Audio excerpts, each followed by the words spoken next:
तो आदाब, नमस्कार, गुड इवनिंग, सत श्री अकाल। एक बार फिर आप तमाम लोगों का स्वागत है क्राइम तक की कहानी के इस एपिसोड में। आज सोमवार, वीक का पहला दिन, तारीख 4 मई, और आज एक अजीब मंजर सीन आप कहें देखने को मिला। पूरे देश में 40 दिन के लॉकडाउन के बाद पहली बार बहुत सारी छूट मिली लॉकडाउन में। उसमें एक थी वाइन शॉप को भी खोलने का। और आज सुबह सुबह जो तस्वीरें आनी शुरू हुई हैं, और शायद पूरे देश के हर कोने से, वो अजीब तस्वीर थी। शराब की दुकानों के बाहर लंबी लंबी लाइनें। कभी इन 40 दिनों में शायद खाने पीने की दुकान के आगे कभी ऐसी लंबी लाइन नहीं दिखी जो आज दिखी। और इन लंबी लाइनों ने आज सारा जो सोशल डिस्टेंसिंग है, लॉकडाउन का जो पूरा असल में मकसद है, वो सब एक तरह से बर्बाद करके रख दिया। ऐसा लग रहा था कि सोशल डिस्टेंसिंग जो है वो आज झूम रहा है और लॉकडाउन खुद नशे में है। लंबी लंबी लाइनें, पुलिस को भी बड़ा मुश्किल था संभालना, लेकिन शायद प्यासे लोगों की तादाद ज़्यादा थी, इसलिए ऐसी तस्वीरें मिली। सरकार सभी अब चिंतित भी हैं कि दुकानों के बाहर उन्हें भी उम्मीद नहीं थी कि इतनी लंबी लंबी लाइनें होंगी। और सुबह सुबह 7 बजे से सुबह जब मैं सो के उठा तो बहुत शोर सुनाई देने लगा। तो फिर मैं बाहर निकला तो गार्ड से पूछा कि ये आवाज़ कैसे आ रही है। तो मेरे घर से थोड़ी दूर पर भी एक वाइन शॉप है, तो उसने बताया कि सर वहाँ पे बहुत लंबी लाइन लगी हुई है और पुलिस वाले भी आए हैं। तो मुझे थोड़ा सा शुरू में यकीन नहीं हुआ कि सुबह सुबह 7 बजे कहाँ से लंबी लाइन होगी। लेकिन मैं बाहर निकल के देखा तो सच में वो लंबी लाइन, और शटर जबकि बंद है, अभी दुकान खुली भी नहीं है, और उससे पहले कम से कम नहीं तो 200 से 250 लोग तो मौजूद होंगे। दुकान के बाहर रात ही रात में कुछ लोगों ने सर्किल भी बना दिया था। आजकल गोले में खड़ा होने का एक नया चलन है, लेकिन वो गोला कहीं दिखाई नहीं दे रहा था। तो आज जो हाल पूरे देश में हुआ है, इससे सोशल डिस्टेंसिंग की तो धज्जियाँ उड़ी हैं। अब देखिए क्या होता है। हालांकि दिल्ली सरकार ने आज ऐलान किया कि लोग पैनिक ना हो, घबराएं नहीं, अफरा तफरी ना मचाएं, दुकानें खुली रहेंगी, आराम आराम से जाएं। एक तस्वीर में तो बड़ा इंटरेस्टिंग था कि एक पुलिस वाला आया और उसने लाइन, जो भीड़ में थे लोग, उनको वो डांट रहा है कि पीछे डिस्टेंस बना के खड़े रहो, और सबको लाइन करते बनाते बनाते वो सीधे खुद ही दुकान के अंदर घुस गया। थोड़ी देर के बाद जब वो बाहर आता है तो कैमरा दिखाता है कि उसके हाथ में 4-4 बोतल है। तो ये भी तस्वीर है। लेकिन खैर चलिए, 40 दिनों के लॉकडाउन के बाद बहुत सारे लोगों को आज़ादी मिली। बहुत सारे लोग इतने दिनों से उम्मीद में थे, पर तस्वीरें आज ऐसी आई। अब आज की कहानी पर आते हैं। इस कहानी का जो बेसिक है वो मैंने आपको सुना रखा है पहले, लेकिन इस कहानी के पीछे की जो इन्वेस्टिगेशन का पार्ट है, और उसमें बहुत सारी चीज़ें हैं इंटरेस्टिंग, और ऐसी कहानियाँ बड़ी कम सुनने को मिलती हैं जिसमें इस तरीके से जांच होती है। इस कहानी से मैं खुद जुड़ा हुआ हूँ। मुझे याद है आज भी वो 2006 साल, तब मुझे टीवी में ज़्यादा वक्त नहीं हुआ था, लेकिन जुलाई का महीना था, मैं दिल्ली ऑफिस में था, और शाम को ही, जब भी कुछ मेजर चीज़ें होती हैं आमतौर पर शाम को होती हैं। 11 जुलाई सन 2006 की बात है। शाम को दफ्तर में था, अचानक फ़ोन बजा और मुंबई से खबर आती है कि मुंबई ट्रेन में धमाका हुआ। फिर थोड़ी देर के बाद पता चलता दूसरा, फिर तीसरा, फिर चौथा, और 11 मिनट के अंदर 6 धमाके होते हैं मुंबई के 6 लोकल ट्रेनों में। काफ़ी लोगों के मरने की खबर आती है, और फिर उसी रात करीब 9:30 पौने 10 की जो पहली फ़्लाइट थी, उससे पूरी टीम हम लोग मुंबई पहुंचते हैं। और तब मैं उसके बाद पहली बार 3 दिन के बाद सोया था, इसलिए कि वो लगातार मरने वालों की तादाद बढ़ रही थी, जांच बढ़ रही थी, और उस पूरी रात तो जागना ही था। नेक्स्ट डे भी पूरी रात ऐसी भी थी, फिर तीसरी रात भी ऐसी भी थी, चौथी रात सोने को मौका मिला। तो ये खबर आप सभी को पता है कि मुंबई में जो सीरियल ब्लास्ट हुआ था ट्रेन में 11 जुलाई 2006, ये सारे ब्लास्ट जो थे वो चर्च गेट से सारी ट्रेनें चली थी लोग। और चर्च गेट जो जांच आई थी उसमें यह था कि चर्च गेट के ही सारे ट्रेनों में बॉम्ब प्लांट किया गया था। पहला ब्लास्ट जो हुआ था वो खार बांद्रा जो रूट पे चर्च गेट से ट्रेन चली, उसमें 6:24 पर। दूसरा ब्लास्ट चर्च गेट से जो बांद्रा के लिए ट्रेन चली, बांद्रा खार, उसमें हुई। तीसरा धमाका जोगेश्वरी के रूट पे हुई। चौथा माहिम जंक्शन पे, पांचवा मीरा रोड पे, छठा मटुंगा पे, और सातवां और आखिरी बोरीवली पे। बोरीवली पर आकर ये सारा सिलसिला रुक गया। 6:24 पर धमाका शुरू हुआ था, और 6 बजकर शायद 35 मिनट पर आखिरी धमाका हुआ था। 11 मिनट में 6 धमाके हुए। बहुत सारे घायल थे। धीरे धीरे मरने वालों की तादाद बढ़ी। 2, 3, 4 दिन बीते। इस दौरान में पता चला कि इस धमाके पीछे शुरुआत में अलग अलग था। किसी ने कहा सिमी है, जैश है, लश्कर है, इंडियन मुजाहिदीन है, ये सारे नाम आते गए।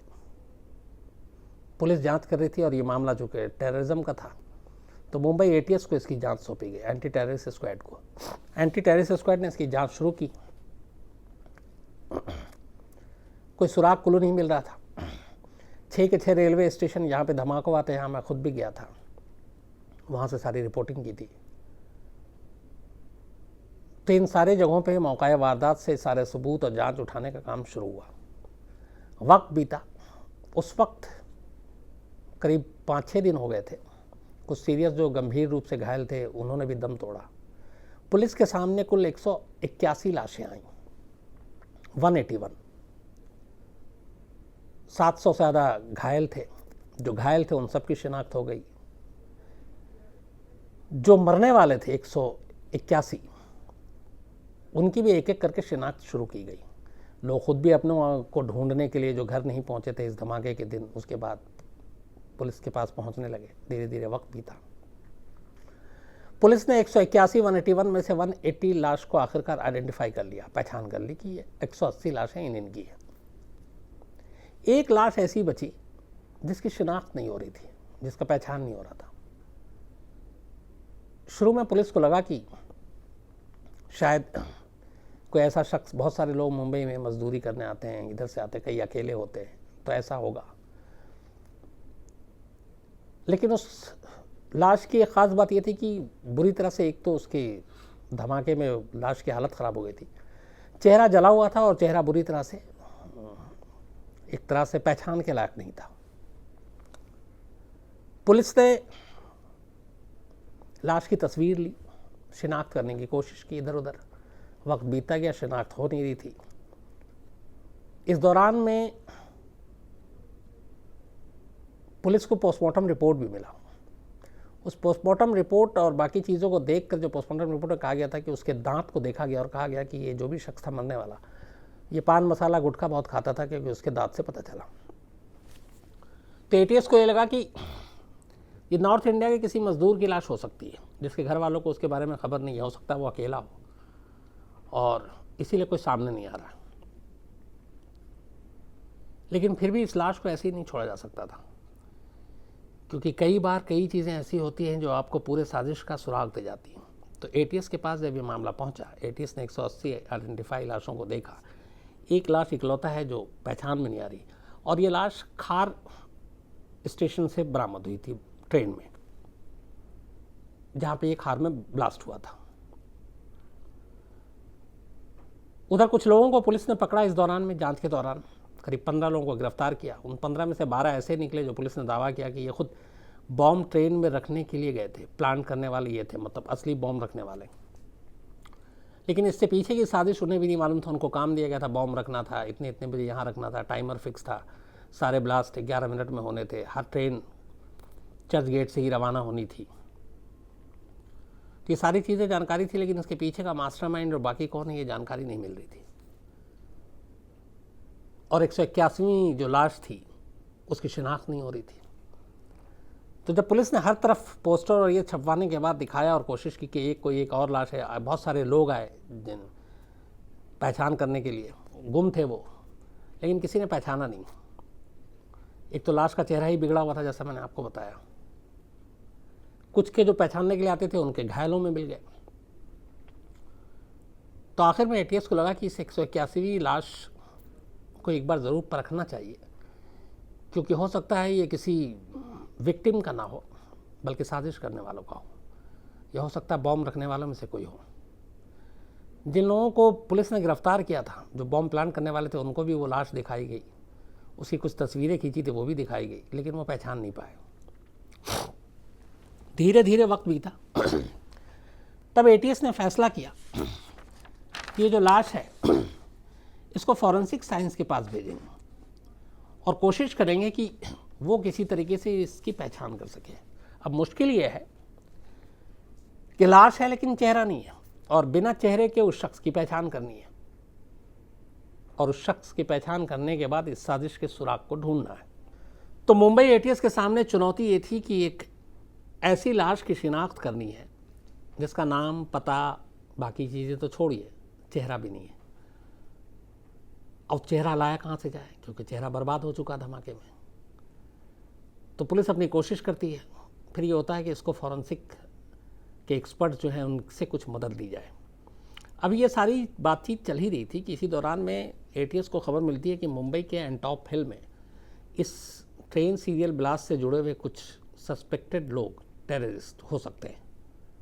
एटीएस की टीम पहुंचती है, एनकाउंटर होता है, पर इत्तेफाक से उसमें से एक जो मारा जाता है वो बाद में पता चलता है पाकिस्तानी टेररिस्ट था। पुलिस उसको ज़िंदा पकड़ने की कोशिश करती है ताकि इस सीरियल ब्लास्ट के राज को फाश कर सके, लेकिन बदकिस्मती से ऐसा होता नहीं है और वो मारा जाता है। तो ये उम्मीद भी ख़त्म हो जाती है कि 181वें लाश की जो पहेली है वो शायद वो बूझ सकता था, लेकिन हुआ नहीं। अब ये भी चला गया। अब लेकिन लाश के ज़रिए पुलिस को साजिश की तह तक पहुंचना है। इसी के बाद पुलिस सेंट्रल फॉरेंसिक लैब का रुख करती है और कहती है जाकर वहाँ पे एक्सपर्ट को कि एक लाश है, उसको कोई अभी तक क्लेम करने के लिए नहीं आया, और इससे हमें डाउट है कि इस लाश का इस धमाके से कोई ना कोई ताल्लुक है और ये उससे जुड़ा हुआ है या शामिल हो सकता है। CFSL की टीम पहले उस लाश को देखती है जिसको अभी तक उसको रखा गया था। चेहरा वाकई बिगड़ा हुआ था। इसके बाद वो अपने एक्सपर्ट फोटोग्राफर्स को बुलाते हैं। कुछ ATS की टीम ने भी फ़ोटो ले रखा था। जो भी आधा अधूरा चेहरा था उसकी तस्वीरें अलग अलग एंगल से ली जाती हैं, उसके कद काठी की तारी तस्वीर ली जाती है,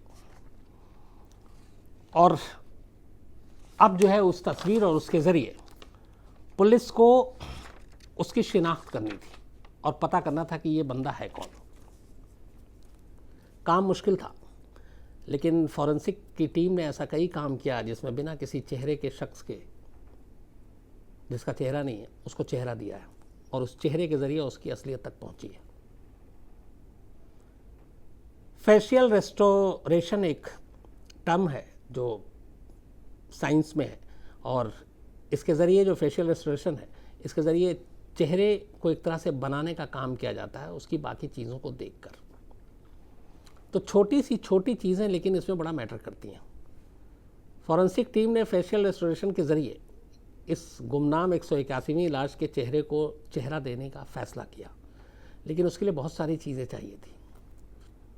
उसकी कद, उसका काठी, उसका वेट, उसके बाल, उसके कान, नाक, आँख, मुंह, गर्दन, हर चीज़ के बारे में जितनी ज़्यादा से ज़्यादा जानकारी जुटाई जा सके। अब यहाँ दिक्कत ये थी कि चेहरा बिगड़ चुका था धमाके में, बाकी जल चुका था। जले हुए हिस्से को फिर भी थोड़ा सा अंदाज़ा लगा के किया जा सकता था, लेकिन बाकी कई ऐसी चीज़ें थीं जो अपनी जगह पे थी ही नहीं। अब उन गैर मौजूद जो चीज़ें थी, जो गायब थी, उनको आपको एक कल्पना के आधार पर कि ये शख्स अगर ज़िंदा होता और इसका चेहरा होता तो ऐसा होता, उसको बनाना था। ऐसे में सिर्फ एक ही काम आ सकता था और वो थी सारी तस्वीरें।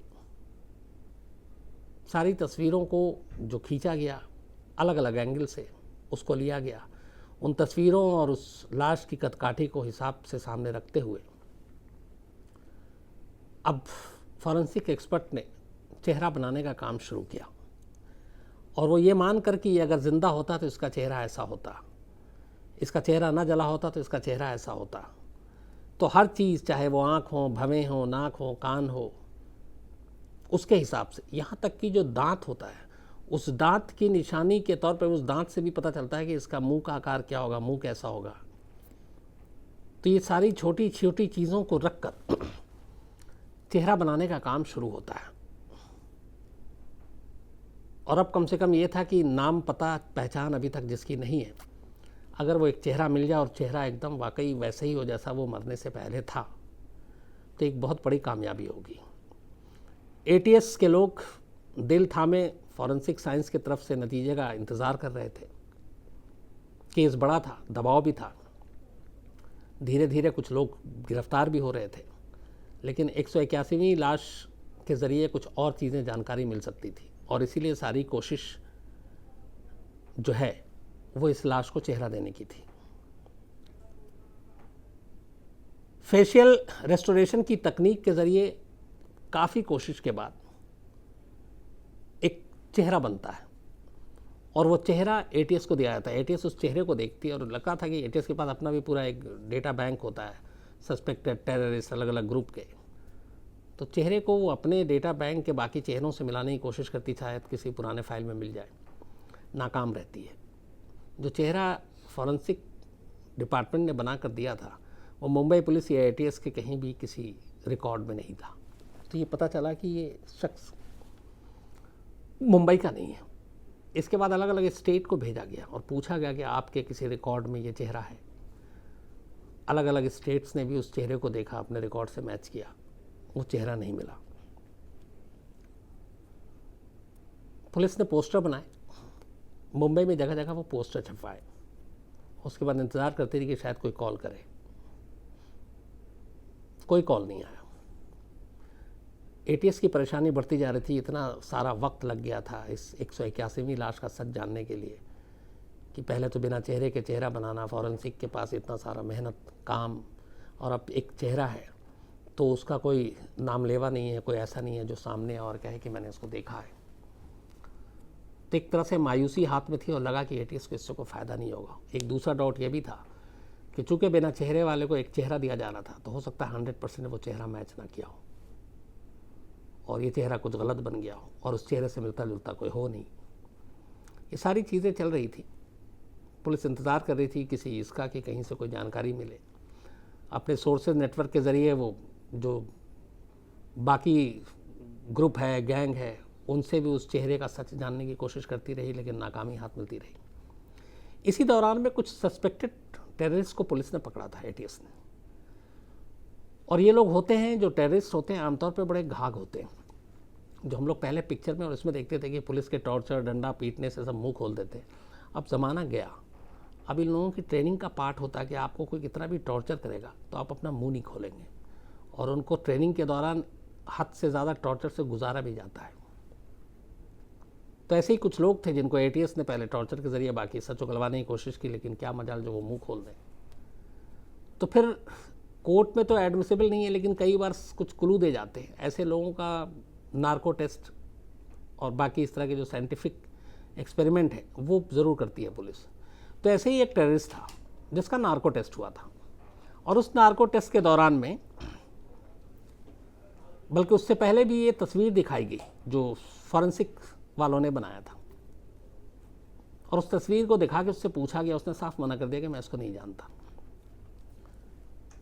इसके बाद कुछ वक्त के बाद उसका नार्को हुआ।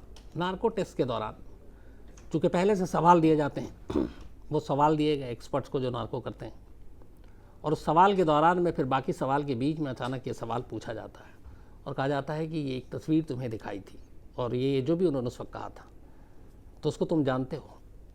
नार्को के दौरान वो मान लेता है कि हाँ मैं उसे जानता हूँ। उसने पूछा उसका क्या नाम है? उसने कहा उसका नाम मोहम्मद सलीम है। बोला वो क्या करता है?